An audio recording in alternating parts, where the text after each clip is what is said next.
Because I refuse and I won't believe. If you keep your players healthy and coach your hard, you'll win some damn games around here.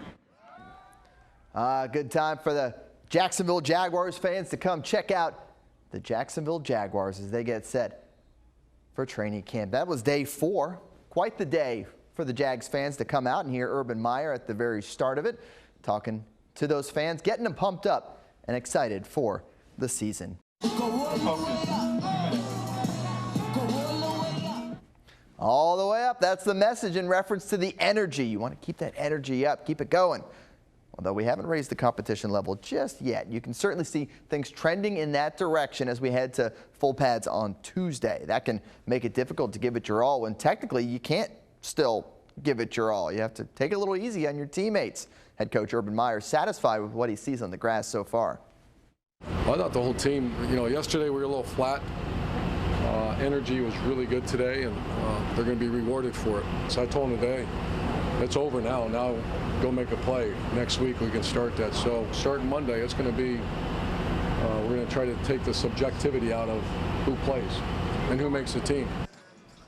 A few notes from Saturday's camp practice. After a case of the dropsies, the wide receiver unit put on quite the show. A few spectacular receptions in the team period. Following practice, head coach Urban Meyer said tight end James O'Shaughnessy, he'll be back on Monday as he recovers from an ankle sprain. And the team with a roster move, bringing in Jeff Cotton, the second signed wide receiver in as many days.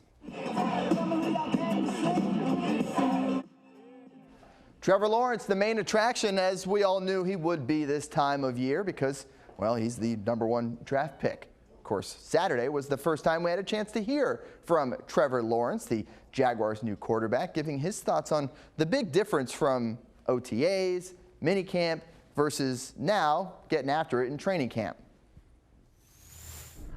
Jaguars camp has turned into Camp Trevor. Trevor Lawrence for the fans that have come out to the last few days of practice. For everybody watching, they're all watching number 16. And let's be honest, it's different than what we've seen on a practice field here in Jacksonville. Trevor Lawrence can really spin the football. There's a reason why he was the #1 overall pick. They saw this in high school in Cartersville, Georgia. They saw it the last few years in Clemson.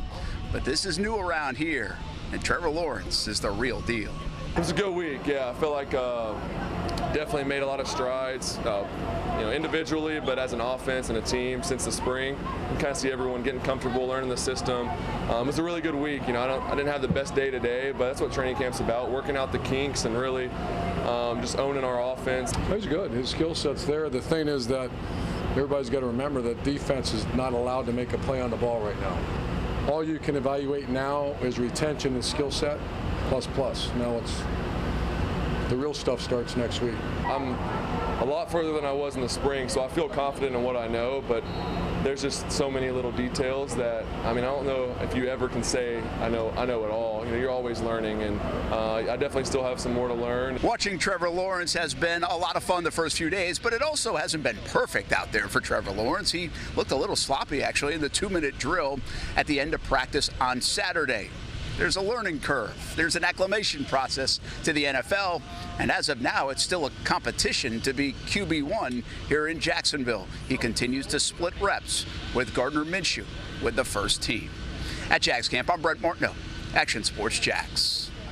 Hey, good stuff there from Brent out at the practice field this morning. Of course, he'll be in the radio studio coming up on Monday and every weekday on ESPN 690. You can listen from 3 to 6 p.m. on the dial or check it out on any of our social media platforms, Facebook, Twitter, YouTube, Twitch, all great places to catch ESPN 690. We talk a lot about the rookies, but how about some of the offseason signings? A lot of new faces on this team. Shaquille Griffin, obviously one of the biggest names. Marvin Jones Jr., so many new guys here looking to make an early impression on their time in the teal and black.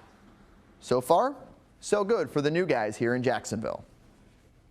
We're still just kind of filling things out, but I know one thing I had to say, we are really competitive. That's one thing I can see out of this group of guys, and I just feel like, that's me being where I was before. It was competitive there. I played on some top 5 defenses, and it feels, similar. I just liked how close we got. You talking about going through OTAs. We get this little break. come back there in camp and nothing changed. You know, everybody's still asking questions. Everybody's still trying to get close. Everybody's still trying to bring that fellowship, that brothership, and I feel like that's awesome. That's awesome to see because we're going to need everybody. It takes the entire team to be successful on Sundays in the fall. Shaquille Griffin knows all about that from some successful years with Seattle. When you're talking about one of the guys who is coming back from last year and made one of the biggest impacts, it's number 30 right there in James Robinson, who came out with that breakout season as a rookie undrafted free agent running back and really proved to be one of the best offensive weapons for the Jags a year ago. We had a chance to catch up with James one-on-one earlier this week. I'm a lot more comfortable. I mean, last year we were just right in it, but we had meetings obviously virtually, and this is way different than I'm used to. It's great to be out here with the guys and everything and actually being in a training camp. So, do you feel like a young guy still, or do you now feel like a veteran after all the production you had a year ago? Oh yeah, I still feel pretty young. Yeah, I mean, but I try to play at the highest level I can, so and that's what we're out here for. Been so much talk about the drafting of ETN. Mm-hmm. How much do you welcome the idea that you might be able to go off to the sideline for a play or two? It's a good thing. I mean, we'll always have fresh legs, and I mean, he's a speed guy, and I've been working on my speed, so I mean, just all of the rotations we got going, it's just going to be nice to have. When you look at this offense on paper or in the film room, I mean, how dynamic does it look? Very, very, very strong. I would say that.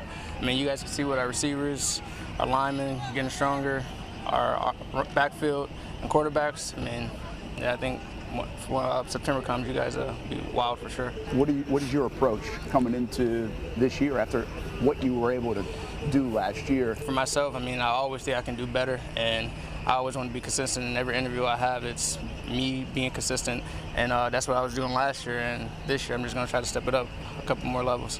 Have you done different things in the past, or was it something that these guys taught you, or what did you find that worked? Just working on everything overall. I mean, my biggest thing when I was coming in was making the first guy miss, don't lose yarders. That was a big thing last year that they kept talking to me about. Don't go backwards. So that's another thing I worked on during camp last year. And I mean, yeah, I just pretty much worked on everything last year. But now that I've been in the league for 1 year, I know what I have to work on, so I can focus on that. What's it like to have these fans out here?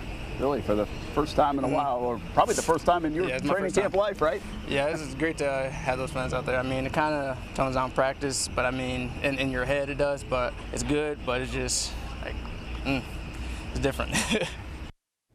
Going to be a lot of fun to watch James alongside Travis Etienne this year. As we take a look at the practice fields, a lot of work taking place over the past 4 days. The boys will be off tomorrow, but will return on Monday. That makes this a perfect time to wrap the first 4 days with Ashlyn Sullivan and Marcel Robinson in this week's edition of Cover 3.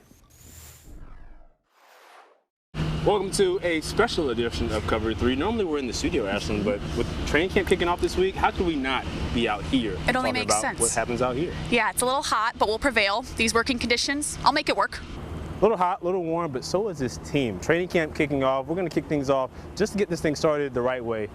Tell me about your camp standout thus far in the first week of training camp. I have a lot of them. It was kind of hard to choose, but I'm going to go with Laviska Shenault. And a lot of people have been getting the question, all right, who has made the biggest gains of offseason? And no one wants to signal one guy out.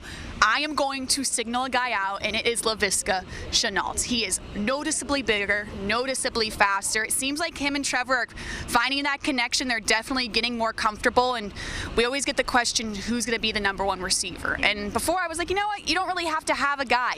Why not Laviska Shenault? This guy's had an incredible offseason, has stood out big time in training camp.